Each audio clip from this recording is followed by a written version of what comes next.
They arrived laughing, as people in horror stories always do. Five college friends hoping for a weekend of beer, freedom, adrenaline, and dumb dares. Dylan carried the cooler. Mara filmed TikToks. Theo cracked jokes without fear. Jade rolled her eyes at everything supernatural. And Connor pretended to be the brave one, the one who feared nothing. The woods swallowed their voices the moment they passed the rusted iron gate. The tree line beyond it was unnervingly still, as if the forest itself had signed an agreement to silence. No birds, no breeze, no rustling. Just the crackle of their tires dragging them deeper toward a small, crooked wooden structure hidden in forest shadow.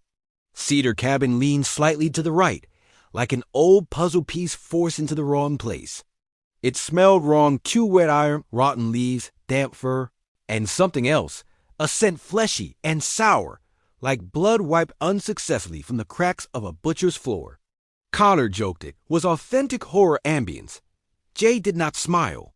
Theo dared Dylan to open the cellar door first, but the swell wooden hatch refused him. Instead, Dylan picked the ritual book resting on the dusty poker table. It looked like a horror prop cliché. Heavy, leather-bound, engraved in a language that shouldn't exist, edges stained dark like what was once liquid, once warm. Theo read from it aloud, not because he believed in it, but because ridicule tastes sweeter when disbelief is loud.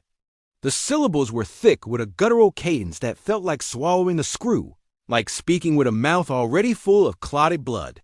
The candles nearby exploded into flames simultaneously, glass jars snapping from sudden heat, fire racing across wood grain like fingers finding veins. Everyone yelled. Not in excitement now, but alarm. Mara smashed the jars into the sink.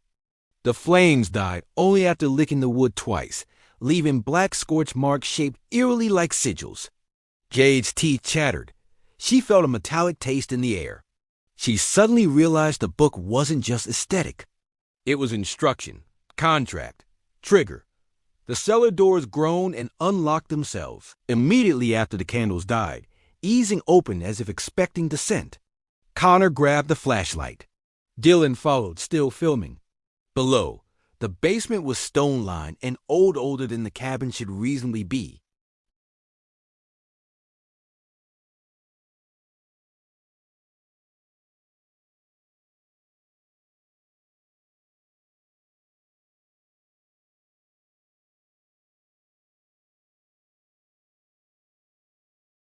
They saw a woman crouched in the far left corner, completely still.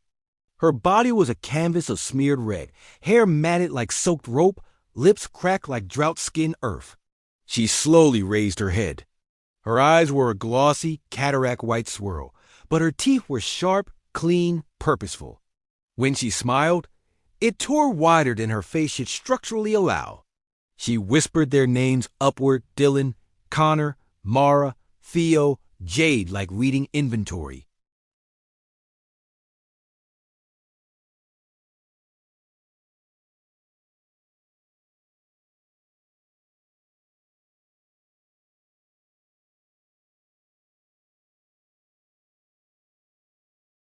The woman's body trembled into violent motion, skin rippling like boiling plastic.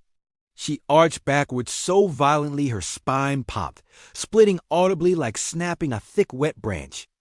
Her stomach swelled grotesquely, bulging upward, stretching skin thin like translucent bloom petals. And then she split open, not artistically, not eerily, but catastrophically. A flood of organs spilled from inside her body like heavy, wet cables hitting stone.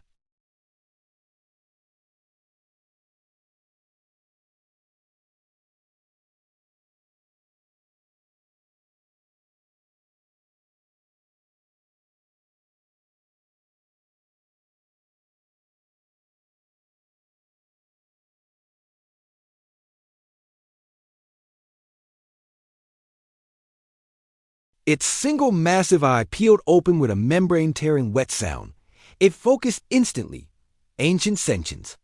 Algorithmic hunger. It grabbed Theo first, hoisting him upward like ragdoll wheat.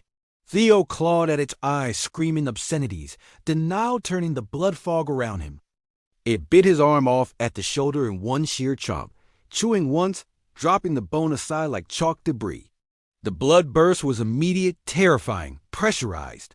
Mara scrambled toward the window, slipping in red, foot skidding through gore-like paint. Connor ran into the creature mid-fall, but he was swatted aside like cardboard hitting a hurricane. The monster punched a hole through the basement ceiling, one upward strike cracking wood and skull decor simultaneously.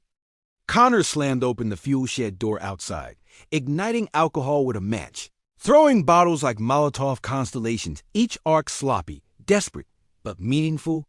Bottles burst across the creature's back, fire ripping into scars, flesh blistering like volcanic sheeting. The creature roared so deeply, the trees shuddered and cabin glass burst inward, shards raining like razors flints in the air. Connor collapsed, antler fragments impaling backward into him. Jay grabbed the gun they found hung in the shed. Dylan torched gas lines. They ran. Because there are thresholds you cannot reason or invert once crossed. Once signed, once read aloud by someone who assumed ridicule equals immunity. The woods followed slowly, not in motion, but observation. Fire melted Carmen's outer flesh layers like dying tectonic plates as the creature crawled after them. Jade fired 3 times. Hits landed, but the trajectory felt irrelevant. Bullets disturbed tissue, not agreements. Dylan carried Jade as Connor bled out, Whisper laughing that they fit every trope athlete, skeptic virgin archetype by coincidence, fool by choice, jester by denial, but the force had trophies, not cliches. Connor smiled through blood, saying something colder was stirring beneath the altar now, something unimpressed by quotas, schedules, or ritual archetypes, something rising in older hunger. Jade sobbed that Connor was dying. Dylan and Jay collapsed onto the map highway, only because survival wasn't reward, it was oversight. The forest let them leave because survivors aren't escapees. Their recruitment posters, legends, warnings, bait. The sirens heard the fire first, bodies later.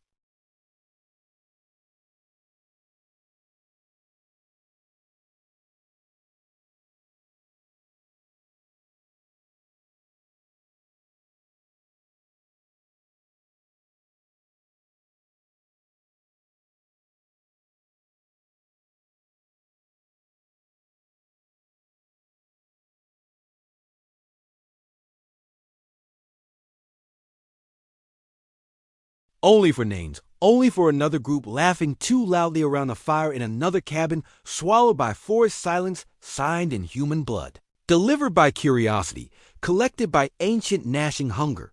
Because some nightmares don't need fuel, they only need voice. And survivors, when they exist, become the legend whispered next. Not the escape, not the victory, just the prologue.